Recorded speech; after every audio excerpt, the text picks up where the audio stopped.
दोस्तों मम्मी का, पापा का, बाबा का, दादा का, नाना का, नानी का, मामा का, मामी का, सबका नाम रोशन करवाने आया है ये मार्क्स वाला मास्टर।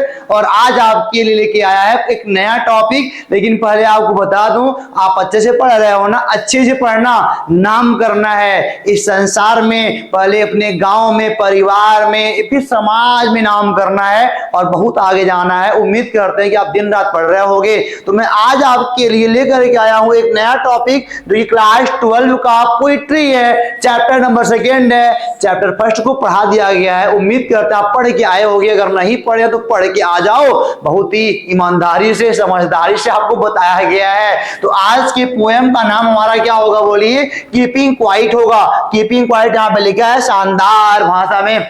इसको हम लोग पढ़ेंगे, बहुत ही अच्छे से पढ़ेंगे। और आपको बता दो ना, यहाँ पे क्लास 12 से आपका जो पोएट है ना, मतलब जो पोएम है, उनसे आता है कुल 10 नंबर वाला आता है क्वेश्चन, जिनमें होते हैं 2। कौन कौन से का होता है? सेंट्रल आइडिया 4 नंबर का, और होते हैं स्टैंजा बेस्ड क्वेश्चन 3 आएंगे 2-2 नंबर के। कुल हो गया 10 नंबर। 10 नंबर यहीं से लेके जाना है सर। तो आप बढ़िया से पढ़िए, मन लगा के पढ़िए। हर भाषा को अच्छे से आपको बताया जाता है। तो हम शुरू करते हैं बिना लेट करे हुए आज वाले पोयम को। आज वाले जो पोयम है कीपिंग क्वाइट है, और इनको लिखा कौन है? लिखे हैं पाब्लो नेरुडा साहब लिखे हैं। और पाब्लो नेरुडा साहब इस कविता में क्या लिखे? मैं आपको पहले बता दूं, इस कविता में ही बोला गया है मनुष्यों में आपसी समझ की भावना पैदा करने को बोली गई है और शांति स्थापना की बात करी गई है। आज का इंसान बहुत स्वार्थी हो गया है, और स्वार्थी होने के नाते ना तरक्की अच्छे से नहीं कर पा रहा, उस सुख को नहीं पा रहा जो उसको रियलिटी में चाहिए, वह किसी और के पीछे भाग रहा है। तो इसी की स्थापना की हेतु पाब्लो नेरुडा साहब ने बहुत गंभीरता से लिया है। तो चलिए हम भी इस कविता को गंभीरता से पढ़ेंगे, जीवन में उतारेंगे और क्या करेंगे? समझेंगे, और एग्जाम में 10 नंबर लेके भी आएंगे। तो शुरू करते हैं आज के सेंट्रल आइडिया को। यहाँ पे क्या है? इन दिस पोयम, इस कविता में पाब्लो नेरुडा हैज एम्फेसिस्ड, मतलब जो पाब्लो नेरुडा साहब हैं वो बल देते हैं द इंपॉर्टेंस, या इंपॉर्टेंस रहेगा ऑफ इंट्रोस्पेक्शन, यानी कि आत्मनिरीक्षण करना, यानी कि खुद के बारे में सोचने के बारे में बल देते हैं कि अपने आप के बारे में सोचो पहले आप। आगे लिखा है man has become very selfish, आज का इंसान ना बहुत स्वार्थी हो गया है यार। और लिखा है एंड और हिज ओन एक्शंस, अपने खुद की क्रियाओं के कारण, कॉज हिम मेनी मिजरी, जो उसकी खुद की क्रियाएं हैं ना, उसी का कारण है कि वह बहुत ज्यादा दुख से भरा होता है। अपने बारे में सोच ना करके दूसरे के बारे में चर्चा करता है, दूसरे के बारे में इधर वाली बात उधर करता है, इसीलिए आज का मानव परेशान है ना। तो नेरुडा साहब यही बोलते हैं दोस्तों। और लिखे हैं द वर्ल्ड टुडे स्टैंड, जो आज का संसार है ना वो डिवाइडेड है, किसमें? By the man made boundaries, मानव के द्वारा बनाया गया बाउंड्रीज। जो बाउंड्री कौन कौन सी है? कास्ट की है, मतलब कि आपका जाति का है, क्रीड संप्रदाय का है, रेस मतलब वर्ग का है, रिलीजन मतलब धर्म का है, लैंग्वेज मतलब क्या? भाषाओं का है, और कल्चर मतलब संस्कृति का है, नेशनलिटी मतलब राष्ट्रीयता का है, एंड और जियोग्राफिकल डिवीजन और भौगोलिक विभाजन का है। आज का इंसान इसी में बंटा हुआ है और ये खुद किया हुआ है, मानव वाला, मतलब कि ह्यूमन मेड है बेटा। आगे we need to rise above these small issues, हमको इन छोटे मोटे इश्यूज से बहुत ऊपर उठने की आवश्यकता है। एंड और look at the larger picture, और जीवन के उस सुंदर पिक्चर को देखना चाहिए, देखना है जो हमारे भविष्य को बढ़िया बनाएंगे। आगे क्या लिखा है? The poet talks about the necessity of, यानी जो पोएट साहब हैं वो किसके बारे में बात करते हैं? आवश्यकता। कौन सी आवश्यकता? Creating a feeling of mutual understanding, यानी mutual understanding among human beings, यानी कि मानव प्राणियों में आपसी समझ की भावना पैदा करने की बात करते हैं। इस कविता में जो पोएट साहब हैं वह मानवों में आपसी समझ की भावना पैदा करने वाली बात करते हैं। और लिखा आगे क्या है? एंड और डिस्कस करते हैं the need of maintaining peace, इनके बीच शांति स्थापना की, मानवों के बीच शांति स्थापना की बात की जा रही है। और ये सेंट्रल आइडिया आपको खत्म होता है। आप 4 नंबर ले लेंगे यहां से।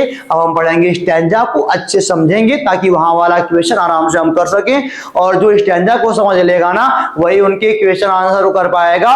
स्टैंजा आपको मालूम होना चाहिए किस चैप्टर से आ रहा है, वो पूछेगा ऊपर का जो स्टैंजा है इसको कौन लिखा है, तो पढ़े रहोगे तभी बता पाओगे। पाब्लो नेरुडा साहब लिखे हैं, तो हाँ पढ़ना पड़ेगा सर। तो चलते हैं स्टैंजा पर बच्चा। लिखा है स्टैंजा नंबर जो पहला है, now we will count to 12। अब हम 12 तक की गिनती गिनेंगे। कौन? पोएट बोल रहे हैं ऐसा। And we will all keep still, और उसके बाद हम क्या हो जाएंगे, बोलो सब लोग स्थिर हो जाएंगे, शांति की ओर जाने की बात हो रही है। मैं 12वीं तक की गिनती गिनूंगा। क्यों 12 तक की गिनती गिना जा रहा है? 12 महीने होते हैं साल में, उसके बाद से घड़ी 12 घंटे होते हैं, इसीलिए 12 तक की गिनती गिनने की बात की जा रही होगी। उसके बाद हमको स्थिर होना है। For once on the face of earth, यानी कि पृथ्वी पर एक बार आने के बाद ऐसा पहली बार होने जा रहा है। क्या? Let us not speak in any language. जब मैं 12 तक की गिनती गिन लूंगा उसके बाद तुमको कोई भाषा नहीं बोलनी है। और आगे क्या बोला जा रहा है? Let us stop for 1 second, और आपको एक भी सेकेंड कुछ नहीं करना है। क्या? And not move our arm so much, अपने बॉडी को, अपने भुजाओं को बिल्कुल नहीं हिलाना है, एक सेकेंड के लिए भी नहीं हिलाना है, बिल्कुल शांत रहना है और उस शांति का आनंद लेना है। और यहाँ पे क्या बोला जा रहा है अगले वाले स्टैंजा बच्चों? ये लिखा है it would be an exotic moment, यह बहुत ही सुंदर क्षण होगा। विदाउट रश, जहां पे कोई चहलकदमी नहीं होगी। विदाउट इंजन, जहां पे इंजनों की कोई आवाज नहीं होंगी, क्योंकि जब सब रुके रहेंगे तो ना गाड़ियां चलेंगी ना कोई मशीनें चलेंगी, तो सब कुछ शांति में रहेगा। सबको बोला जा रहा है रुकना, स्थिर रहने के लिए। और लिखा है we would all be together, उस टाइम पे हम सब एक साथ होंगे, ना कोई आगे जाएगा ना पीछे, सब रुके रहेंगे, मतलब एक साथ रहेंगे। क्या है आगे? इन सडन स्ट्रेंजनेस, यानी उस अजीबपन में, उस अजीबपन में हम कम से कम एक साथ तो रहेंगे, अपने आप को जांचने का, परखने का समय तो पाएंगे। और जब कोई इंसान अपने बारे में सोचता है ना, तो शांति की ओर जाता है और वही इंसान सफल होता है। स्टैंजा थर्ड क्या बोलता है बच्चों? ले लिखा है fisherman in the cold sea would not harm wealth, यानी जो मछुआरे हैं वो समुद्र के ठंडे पानी में व्हेल जैसी बड़ी मछलियों को नुकसान नहीं पहुंचाएंगे। एंड और द मैन गैदरिंग साल्ट, और जो आदमी समुद्र के किनारे नमक को इकट्ठा करते हैं, look at his hurt hands, यानी कि अपने घाव वाले हाथों को देख सकेंगे, क्योंकि नमक बटोरने वाले जो हाथ होते हैं ना काफी कट पीट जाते हैं, तो कम से कम उस शांति में अपना हाथ तो देख सकेंगे। वहां तो नहीं रहेगा कमाना है, ये करना वो करना है, अपने हाथों पर मलहम लगा सकेंगे वो। इसलिए आप थोड़ा देर रुको सब लोग, 12 तक की गिनती गिनने के बाद रुकने की बात हो रही है। अब चलते हैं आपका स्टैंजा नंबर 4 में बच्चा। 4 क्या बोलता है? दोज हु प्रिपेयर ग्रीन वार, वे लोग जो मतलब कि पर्यावरण के खिलाफ लड़ाई लड़ने को तैयार है, पर्यावरण के साथ लड़ाई लड़ने को तैयार है, मतलब जो पेड़ काट देते हैं अपने घरों को सजाने के लिए, जो मतलब कि पर्यावरण को नुकसान पहुंचा रहे हैं, उनके बारे में बात हो रही है। और वार विद गैस, जो मतलब गैसों से युद्ध करते हैं। वार्स विद फायर, और जो आग से मतलब फायर करते, जो आग से युद्ध करते हैं। विक्ट्री विद नो सर्वाइवर्स, यानी जीतने के बाद, अरे भाई कोई लड़ाई लड़ोगे तो आपके जीतने के बाद कौन जीवित रहेगा उसका सुख लेने के लिए, वही बात हो रही है। जबकि उनको मतलब जीतने के बाद कोई सुख लेने वाला नहीं रहता है, तो उन सबको बंद करो। Would put on clean cloth, और एक नए कपड़े, साफ कपड़े धारण करो। और क्या है? एंड वॉक, और टहलो अबाउट विद देयर ब्रदर्स, अपने भाइयों के साथ, जो अगल बगल आपके अगल बगल भाई हैं, जो इंसान है, उनके साथ आप टहलो। कहां पर? इन द शेड, मतलब छाया में, सुकून में। डूइंग नथिंग, कुछ नहीं करना है, खाली आपको यही सब करना। नए कपड़े पहनो, साफ कपड़े पहनो और सुकून में टहलो यार, और कुछ नहीं करना है, लड़ाई नहीं लड़नी है आपको। आगे लिखा है दोस्तों नेक्स्ट वाला स्टैंजा जो बोलता है what I want should not be confuse, मैं यहाँ पे आपको कंफ्यूज नहीं करना चाहता हूं। What I want should not be confuse, मैं आपको बिल्कुल कंफ्यूज नहीं कर रहा। विद टोटल इनएक्टिविटी, मतलब कि आप बिल्कुल निष्क्रिय हो जाओ, ऐसा तो मैं नहीं बोल रहा ना। क्या लिखा है? Life is what it is about, यानी कि उस शांति में आप रहोगे तो अपने लाइफ को जान पाओगे वास्तव में है क्या, आप अपने बारे में जान पाओगे, अपने जीवन के बारे में जान पाओगे, अपने उद्देश्यों के बारे में आप जान पाओगे। और I want no truck with death, यानी कि बोला जा रहा है लड़ाई अगर लड़ोगे तो मैं बिल्कुल नहीं चाहता यार कि मतलब कि शवों से भरे ट्रक हमारे सामने से गुजरे। लड़ाई लड़ने के बाद बहुत सारी हत्याएं होती हैं यार, आदमी मरता है, तो वही बोला जा रहा है कि शवों से भरे हुए ट्रक हमारे सामने से गुजरे, ये मैं बिल्कुल नहीं चाहता हूं। इसीलिए आप शांत रहिए और अपने आप के बारे में सोचिए, आत्ममनन करिए, चिंतन करिए। और आगे लिखा है बच्चा यहाँ पे नेक्स्ट स्टैंजा जो 6 वाला, वो क्या है? If we were not so single minded, अगर हम मान मान लो एकाग्रचित नहीं होते हैं। About keeping our life moving, यानी कि अपने जीवन को ऐसे ही लगातार गतिशील रखते हैं, जहां पे कोई न कोई लगातार काम आप करे जा रहे हो, चाहे उल्टा पुल्टा जो भी है।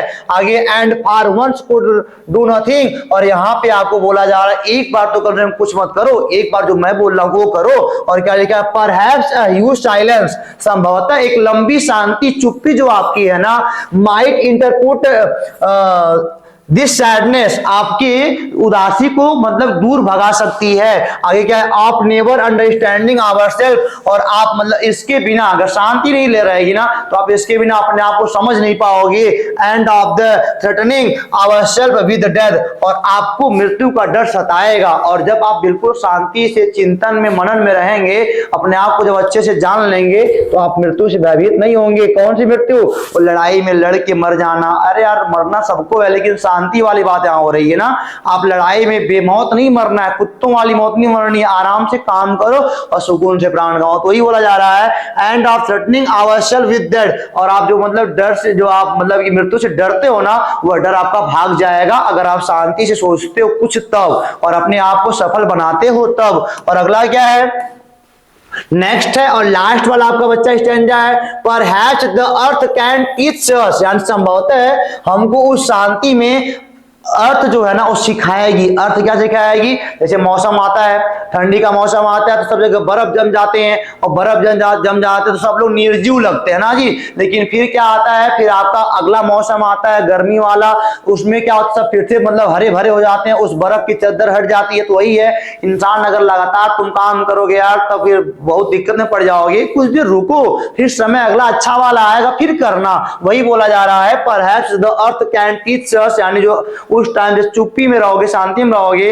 तो ये अर्थ हमको जरूर कुछ ना कुछ सिखाएगी और आप सोच सकोगे। और आगे लिखा है as when everything seems dead, और मतलब उस टाइम पे क्या हो जाएगा, आपको लगेगा कि सब लोग मरे पड़े। उसी की बात हो रही है, जब मौसम की बात हो रही है, ठंडी के मौसम में बर्फ जमता है, सब लोग मतलब निर्जीव लगते हैं, मरे की भांति लगते हैं ना। आगे and later proves to be alive, और जब गर्मी का मौसम आता है तो सब क्या होते हैं बोलो, हरे भरे हो जाते हैं। तो वही वाली बात यहां भी हो रही है। और लिखा है now I shall count up to 12, मैं फिर से 12 तक की गिनती गिनूंगा, और and you keep quiet and I will go, और आप शांत हो जाइएगा और मैं चला जाऊंगा, है ना जी। तो यहाँ शांति की बात करी गई है कि फिर से मैं 12वीं तक की गिनती गिनूंगा और उसके बाद आप लोग फिर शांत हो जाएंगे, अच्छे शांत रहेंगे, और मैं क्या हो जाऊंगा बोलो, चला जाऊंगा।